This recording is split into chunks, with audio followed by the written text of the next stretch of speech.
check natin yung kanilang maintenance promo. May mga customer kasi na wala naman yung ganito bago ginalawa. Chine-check muna lahat kung may problema yung motor bago gawin. Nilinis yung pinaka-pin niya lahat para umalik yung dati niyang kalimutan. Yun! Dapat sabay-sabay ng lambot. Parang bago na ulit! Grabe! Ang smooth! Ay, good as new. Good day! Sige. Shoutout kay sir. Intro pa lang ako sir. So good day sa inyo netizens. Isa sa mga irresponsible na mga owners ng motorcycle ay yung proper maintenance. Ngayong araw check natin dito sa Secret Shop Bulihan Silang Cavite yung kanilang maintenance promo. Tara!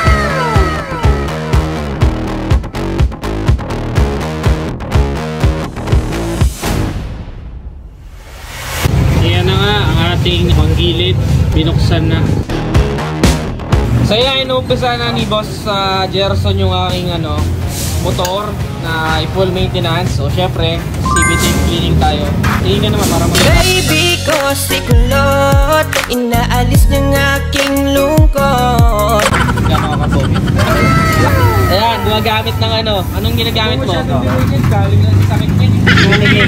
Ayan, so odometer ko halos 25 na kasi nasira yung odometer ko dati. So baka 25 na yan, baka nga 26 na yan eh. Tapos issue din kasi na itong mga gato, mga Mio, tutuyo ng langis. Ano to boss? Ayan, eto net, ano to? Kasunduan. Kasunduan ka no, kaya kamatayan. Kung masira na mekaniko to, wala kaming kasagutin. Hindi na to tawag dito checking list. Oo nga no. Before gawin ng mekaniko to at after niya gawin. Okay, so may mga instances kasi na nangyayari na may mga customer kasi na wala naman yung ganito bago ginalawa.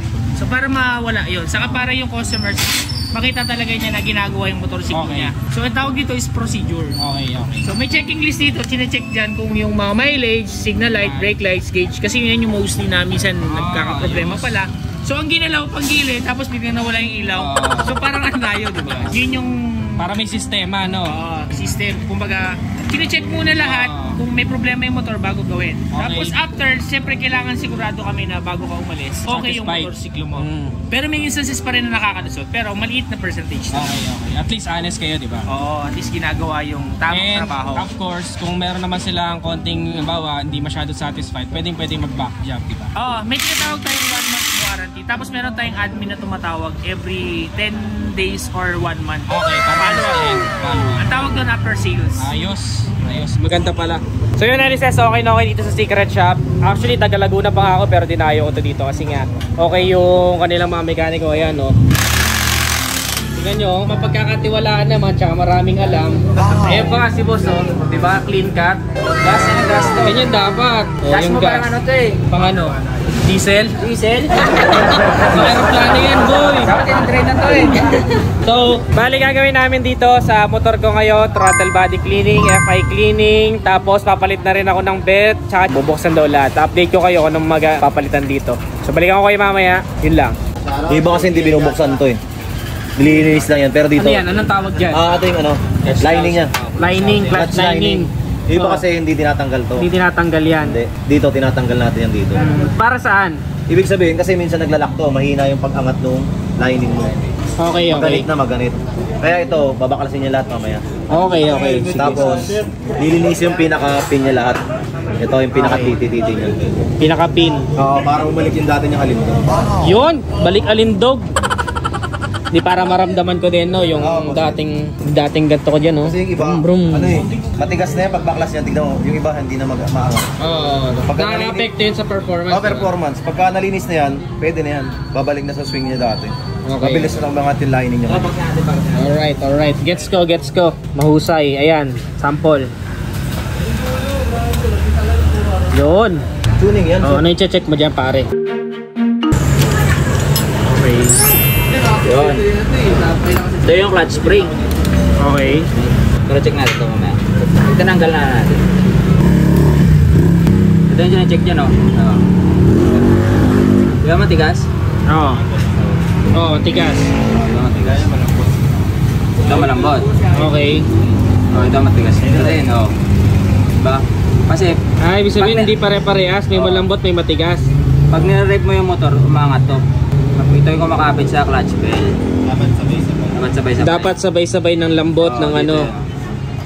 Okay, so ano gagawin natin ngayon? Labakasin natin to, lagyan ng lilinisin natin. Lubricant, gano'n, no? Lilinisin. Okay. Ayos ah. Lagatin ng mantika. Dapat vegetable oil para healthy. Hindi na nga baklas oh. Grabe no. Ilan taon na ba to? 3 taon na. Papalitan mo na ng motor? Wala pa tayong pambili boss nag-iirap ako, makiliit lang kita ako sa vlog. Let's go! Woo! Ganda! Sobrang smooth.